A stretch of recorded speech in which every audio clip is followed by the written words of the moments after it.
Hello everyone, welcome to another First Chapter Friday. I don't have a copy of the book with me, but I'm reading it online, so just use your imagination. The book is called Flipped, and it's this fantastic book that's being told in two parts, one by a sixth grade boy, another by a sixth grade girl, and then it is by Wendelin Van Draanen. I'll just start. Diving under. All I've ever wanted is for Julie Baker to leave me alone. For her to back off, Just give me some space. It all started the summer before second grade when our moving van pulled into her neighborhood. And since we're now about done with the 8th grade, that, my friend, makes more than half a decade of strategic avoidance and social discomfort. She didn't just barge into my life.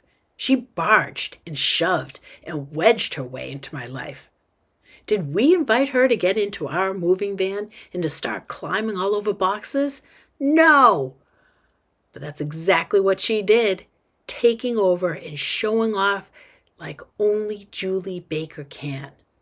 My dad tried to stop her. "Hey," he says, as she's catapulting herself on board. "What are you doing? You're getting mud everywhere." So true, too.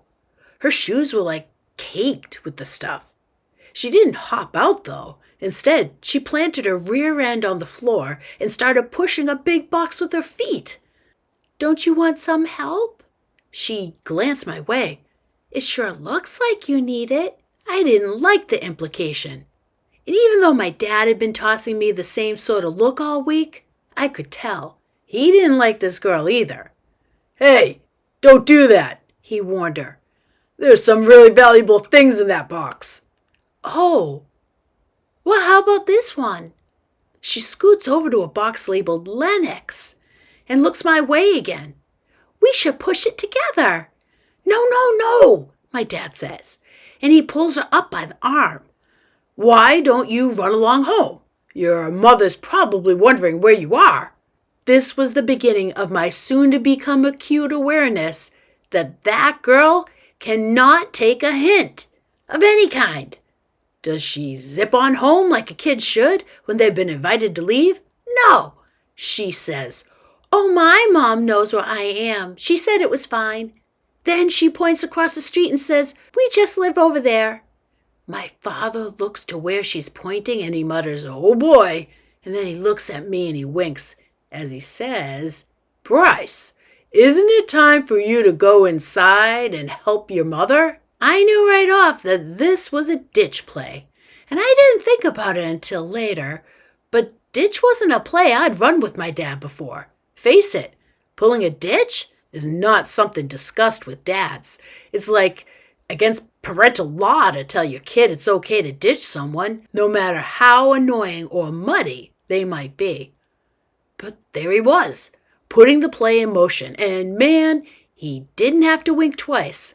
I smiled and I said, "Sure thing." Then I jumped off the lift gate and I headed for my new front door. I heard her coming after me, but I couldn't believe it. Maybe it just sounded like she was chasing me. Maybe she was really going the other way. But before I got up the nerve to look, she blasted right past me, grabbing my arm and yanking me along. This was too much. I planted myself and I was about to tell her to get lost when the weirdest thing happened. I was making this big windmill motion to break away from her, but somehow on the downswing, my hand wound up tangling into hers. I couldn't believe it. There I was, holding the mud monkey's hand. I tried to shake her off, but she just clamped on tight and she yanked me along, saying, "Come on." My mom came out of the house and immediately got the world's sappiest look on her face. "Well, hello," she says to Julie. "Hi." I'm still trying to pull free, but the girl's got me in a death grip. My mom's grinning, looking at our hands and my fiery red face. "And what's your name, honey?" "Juliana Baker. I live right over there," she says, pointing with her unoccupied hand. "Well, I see you've met my son," she says, still grinning away. "Uh-huh." Finally, I break free, and I do the only manly thing available when you're 7 years old. I dive behind my mother. Mom pulls her arm around me and she says, "Bryce, honey, why don't you show Juliana around the house?"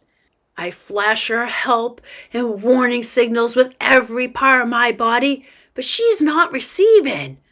Then she shakes me off and says, "Go on."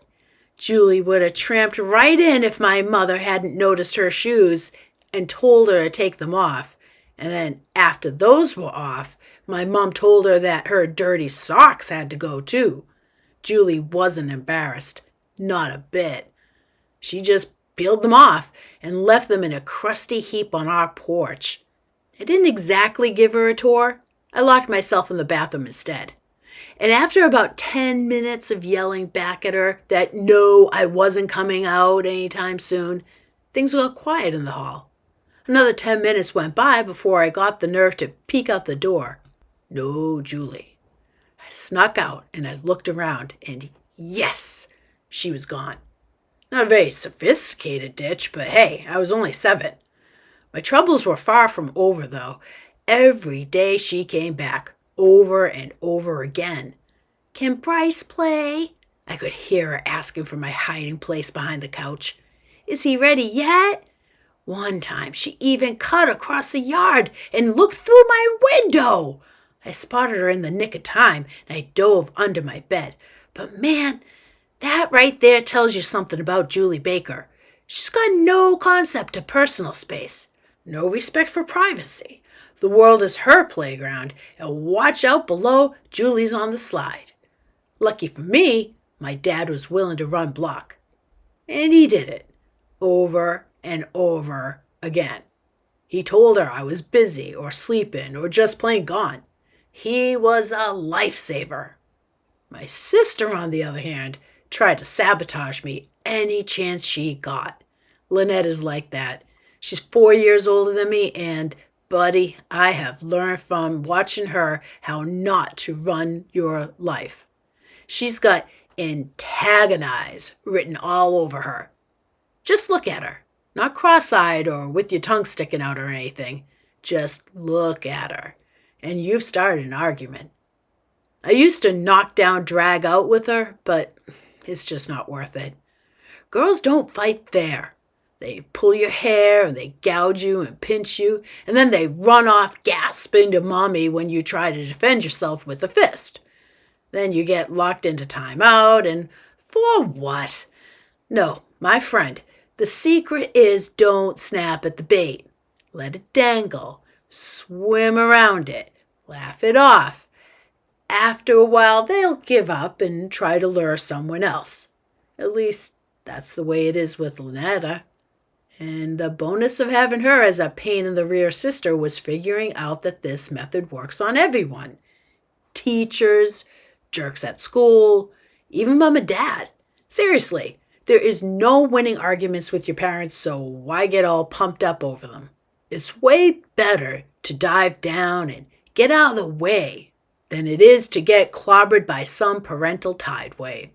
The funny thing is, Lynetta's still clueless when it comes to dealing with mom and dad.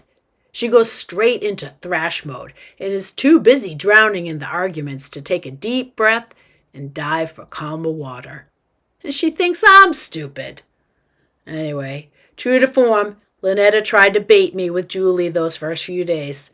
She even snuck her past Dad once and marched her all around the house, hunting me down.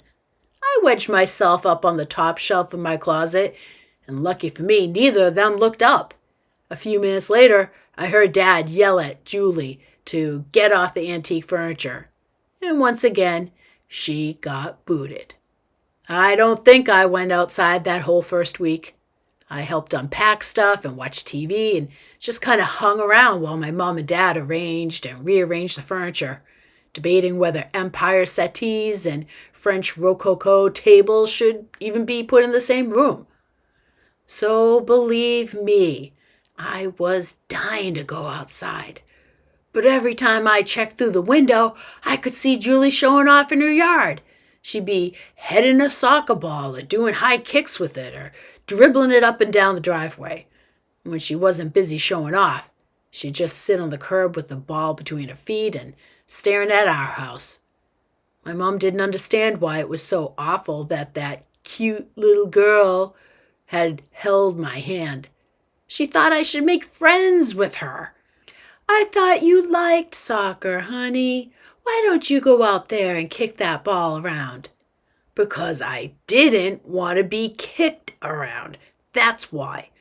And although I couldn't say it like that at the time, I still had enough sense at age 7.5 to know that Julie Baker was dangerous. Unavoidably dangerous, as it turns out. The minute I walked into Mrs. Yelson's second grade classroom, I was dead meat. "Bryce!" Julie squeals. "You're here!" And then she charges across the room and tackles me. Mrs. Yelson tried to explain this attack away as like a welcome hug, but man, that was no hug. That was a frontline take-'em-down tackle. And even though I shook her off, it was too late. I was branded for life. Everyone jeered. "Where's your girlfriend, Bryce? Are you married yet, Bryce?" And when she chased me around at recess and tried to lay kisses on me, the whole school started singing, "Bryce and Juli sitting in a tree, Kissing." My first year in town was a disaster. Third grade wasn't much better. She was still hot on my trail every time I turned around. Same with fourth. But then in fifth grade, I took action. It started out slow, one of those, "nah, that's not right" ideas that you get and you forget. But the more I played with the idea, the more I thought, what better way to ward Julie off? What better way to say to her, "Julie, you are not my type"? And so, my friend, I hatched the plan. I asked Shelley Stalls out. To fully appreciate the brilliance of this, you have to understand that Julie hates Shelley Stalls. She always has, though it beats me why. Shelley's nice, and she's friendly, and she's got a lot of hair.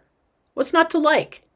But Julie hated her, and I was going to make this little gem of knowledge the solution to my problem.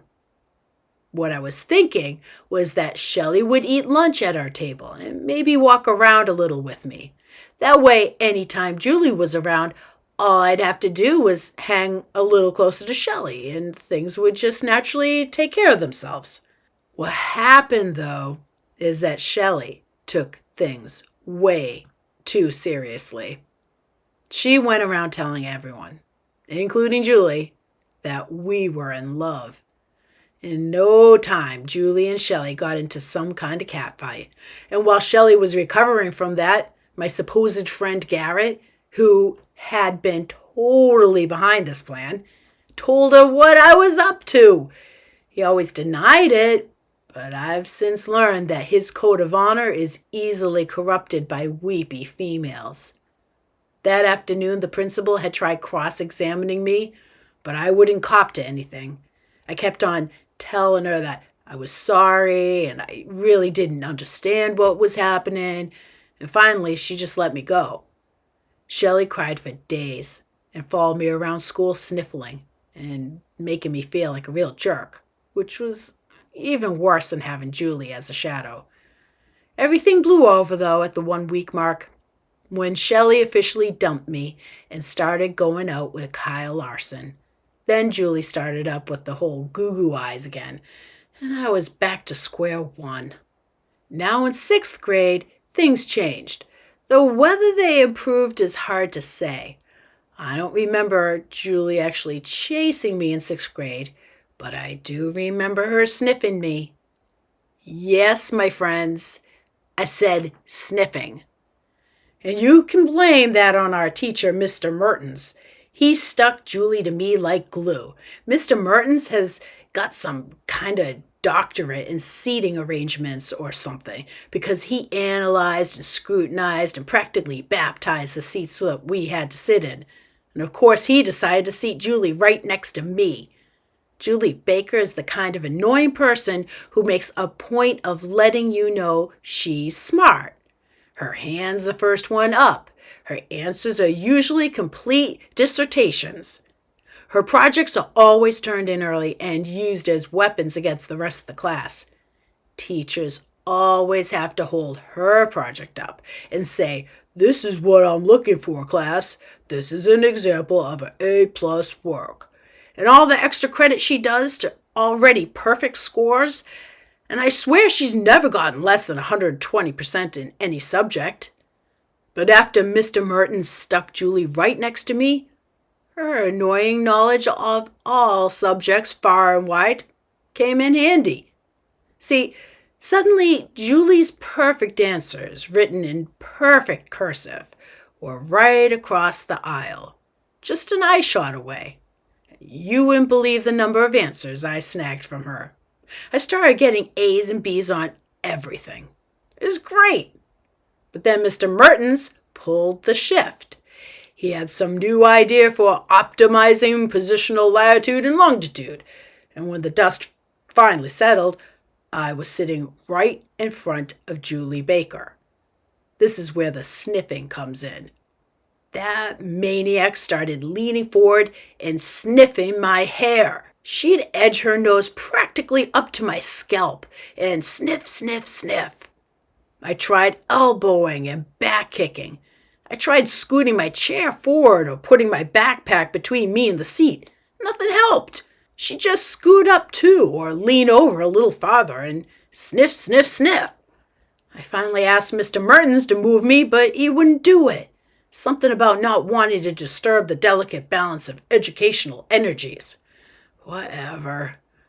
I was stuck with her sniffing, and since I couldn't see her perfectly penned answers anymore, my grades took a dive, especially in spelling. Then one time during a test, Julie's in the middle of sniffing my hair when she notices that I've blown a spelling word. A lot of words. Suddenly the sniffing stops, and the whispering starts. At first I couldn't believe it. Julie Baker cheating? But sure enough, she was spelling words for me right in my ear. Julie had always been sly about sniffing, which really bugged me because no one ever noticed her doing it.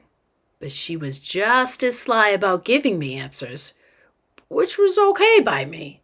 The bad thing about it was I started counting on her spelling in my ear. I mean, why study when you don't have to, right? But after a while, taking all those answers made me feel sort of indebted to her. How can you tell someone to bug off or quit sniffing you when you owe them? It's, wrong. So I spent 6th grade somewhere between uncomfortable and unhappy. But I kept thinking that next year, things would be different. We'd be in junior high, a big school, and different classes. It would be a world with too many people to worry about ever seeing Julie Baker again. It was finally going to be over. Flipped. The first day I met Bryce Losky, I flipped. Honestly, one look at him and I became a lunatic. It's his eyes. Something in his eyes. They're blue and framed with the blackest of his lashes. They're dazzling, absolutely breathtaking. It's been over 6 years now, and I learned long ago to hide my feelings, but those first days, those first years, I thought I would die for wanting to be with him. 2 days before the 2nd grade is when it started, although the anticipation began weeks before. Ever since my mother had told me that there was a family with a boy my age about to move into the new house right across the street. Soccer camp had ended, and I had been so bored because there was nobody, absolutely nobody in the neighborhood to play with. Oh, there were kids, but every one of them was older. That was dandy for my brothers, but what it left me was home alone. My mother was there, but she had better things to do than kick a soccer ball around. So she said, anyway. At the time, I didn't think there was anything better than kicking a soccer ball around, especially not the likes of laundry or dishes or vacuuming. But my mother didn't agree. And the danger of being home alone with her was that she'd recruit me to help her wash or dust or vacuum. And she wouldn't tolerate the dribbling of a soccer ball around the house as I moved from chore to chore. To play it safe, I waited outside for weeks, just in case the new neighbors moved in early. Literally, it was weeks. I entertained myself by playing soccer with our dog Champ. Mostly he'd just block because a dog can't exactly kick and score, but once in a while he'd dribble with his nose. The scent of a ball must overwhelm a dog, though, because Champ would eventually try to chomp it and then lose the ball to me. When the Loskys' moving van finally arrived, everyone in my family was happy. Little Juliana was finally going to have a playmate. My mother, being the truly sensible adult that she is, made me wait more than an hour before going over to meet him.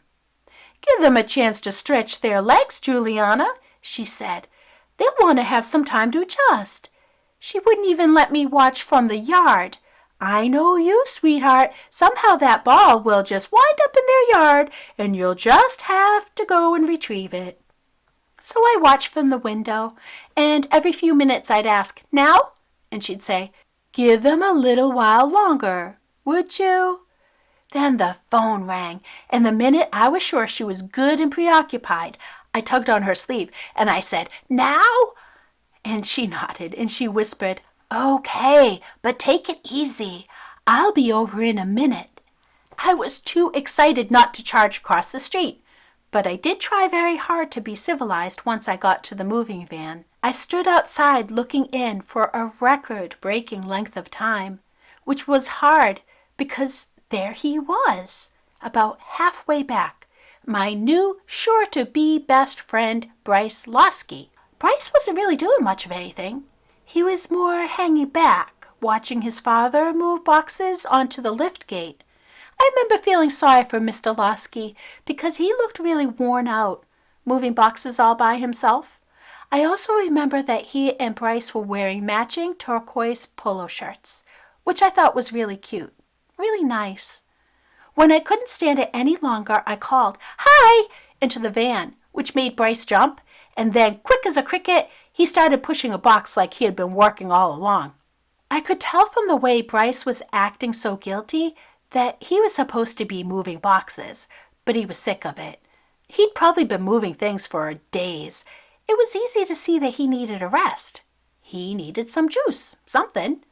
It was also easy to see that Mr. Losky wasn't about to let him quit. He was going to keep on moving boxes around until he collapsed. And by then, Bryce might be dead. Dead before he had a chance to move in. The tragedy of it catapulted me into the moving van. I had to help. I had to save him. When I got to his side to help him shove a box forward, the poor boy was so exhausted that he just moved aside, and he let me take over. Mr. Losky didn't want me to help, but at least I saved Bryce. I'd been in the moving van all of maybe 3 minutes when his dad sent him to go help his mother unpack things inside the house. I chased Bryce up the walkway, and that's when everything changed. You see, I caught up to him and grabbed his arm, trying to stop him so maybe we could play a little before he got trapped inside. And the next thing I know, he's holding my hand, looking right into my eyes. My heart stopped. It just stopped beating. And for the first time in my life, I had that feeling. You know, like the world is moving all around you, all beneath you, inside you, and you're floating in midair. And the one thing keeping you from drifting away is the other person's eyes. They're connected to yours by some invisible physical force, and they hold you fast while the rest of the world swirls and twirls and falls completely away. I almost got my first kiss that day. I'm sure of it. But then his mother came out the front door, and he was so embarrassed that his cheeks turned completely red, and the next thing you know, he's hiding in the bathroom. I was waiting for him to come out when his sister, Lynetta, saw me in the hallway. She seemed big and mature to me, and since she wanted to know what was going on, I told her a little bit about it. I shouldn't have, though, because she wiggled the bathroom doorknob and started teasing Bryce something fierce. "Hey, baby brother," she called through the door. "There's a hot chick out here waiting for you. What's the matter? Afraid she's got cooties?" It was so embarrassing. I yanked on her arm and I told her to stop it, but she wouldn't, so I finally just left.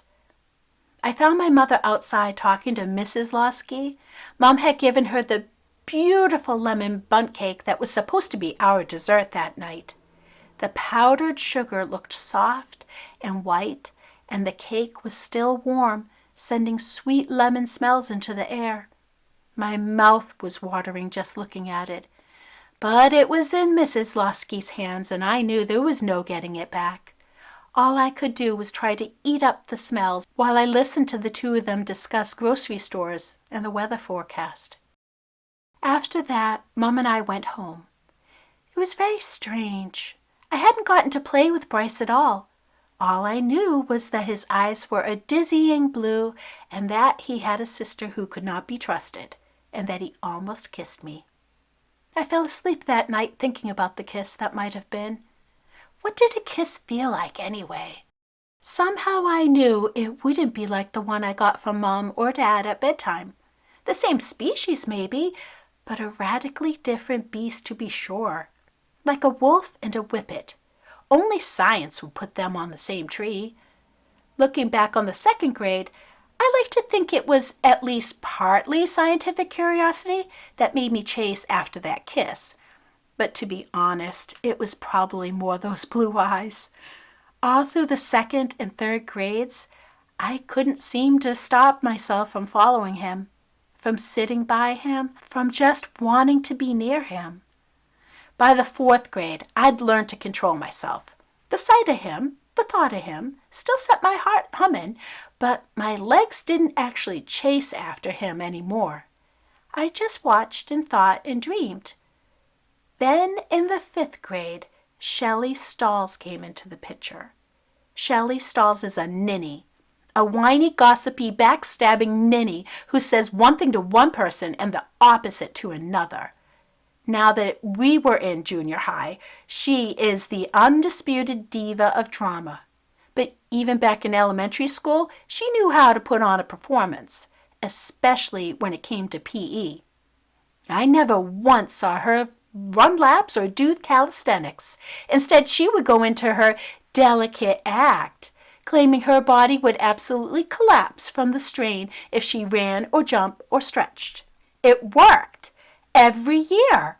She'd bring in some note and be sure to swoon a little for the teacher the first few days of the year, after which she'd be excused from anything that required muscles. She never even put up her own chair at the end of the day. The only muscles she exercised regularly were the ones around her mouth, and those she worked out nonstop. If there was an Olympic contest for talking, Shelley Stalls would sweep the event. Well, at least she'd win the gold and silver, one medal for each side of her mouth. What bugged me about it was not the fact that she got out of PE. Who'd want her on their team anyway? What bugged me about it was that anyone who could bother to look would know it wasn't some asthma or weak ankles or her being delicate that way was stopping her. It was her hair. She had mountains of it, twisted this way or that, clipped or beaded, braided or swirled. Her ponytails rivaled the ones on carousel horses, and on the days that she let it all hang down, she'd sort of shimmy and cuddle inside it like it was a blanket, so that practically all you saw of her face was her nose. Good luck playing foursquare with a blanket over your head. My solution to Shelley Stalls was to ignore her, which worked just dandy until about halfway through the fifth grade when I saw her holding hands with Bryce. My Bryce. The one who was still embarrassed over holding my hand 2 days before second grade. The one who was still too shy to say more than hello to me. The one who was still walking around with my first kiss. How could Shelley have warmed her hand into his? That pushy little princess had no business hanging on to him like that. Bryce looked over his shoulders from time to time as they walked along, and he was looking at me. My first thought was that he was telling me he was sorry, and then it dawned on me. He needed my help. Absolutely. That's what it had to be. Shelley Stalls was too delicate to shake off, too swirly to be pushed away. She'd unravel and start sniffling, and oh, how embarrassing it would be for him. No, this wasn't a job a boy could do gracefully. This was a job for a girl. And I didn't even bother checking around for other candidates. I'd had her off him in 2 seconds flat. Bryce ran away the minute he was free, but not Shelley. Oh, no, no, no. She came at me, scratching and pulling and twisting anything she could get her hands on, telling me that Bryce was hers, and there was no way she was letting him go. How delicate. I was hoping for herds of teachers to appear so that they could see the real Shelley Stalls in action, but it was too late by the time anyone arrived on the scene. I had Fluffy in a headlock and her arm twisted back in a hammerlock, and no amount of her squawking or scratching was going to let me unlock her until a teacher arrived. In the end, Shelley went home early with a bad case of mussed-up hair, while I told my side of things to the principal.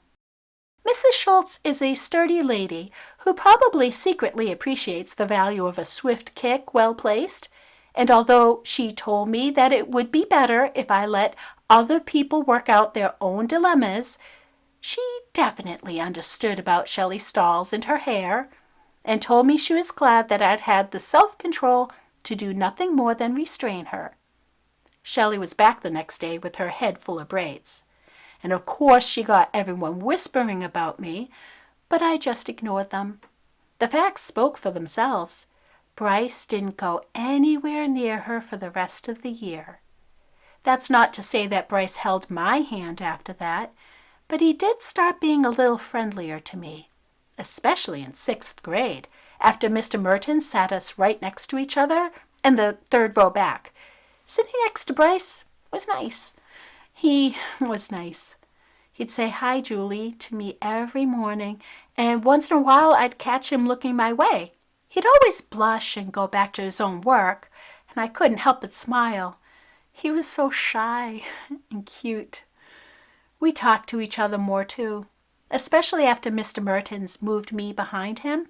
Mr. Mertens had a detention policy about spelling, where if you missed more than 7 out of 25 words, you had to spend lunch inside with him, writing your words over and over again. The pressure of detention made Bryce panic, and even though it bothered my conscience, I'd lean in and I'd whisper answers to him, hoping that maybe I could spend lunch with him instead. His hair smelled like watermelon, and his earlobes had fuzz, soft blonde fuzz. And I wondered about that. How does a boy with such black hair wind up with blonde ear fuzz? What's it doing there anyway? I checked my own earlobes in the mirror, but couldn't find much of anything on them, and I didn't spot any on other people's either. I thought about asking Mr. Mertens about earlobe fuzz when we were discussing evolution and science, but I didn't. Instead, I spent the year whispering spelling words, sniffing watermelon, and wondering if I was ever going to get my first kiss. So you can see they really misunderstand each other, and as the years go on, it becomes worse. They wind up being very angry at each other. They wind up having some other feelings towards each other. Everything just escalates as time goes on. It's absolutely fantastic. It was turned into a movie that also was wonderful, and I hope that you read the book and then check that movie out because you'll really be happy you did. I hope you have a great week, and thanks for watching.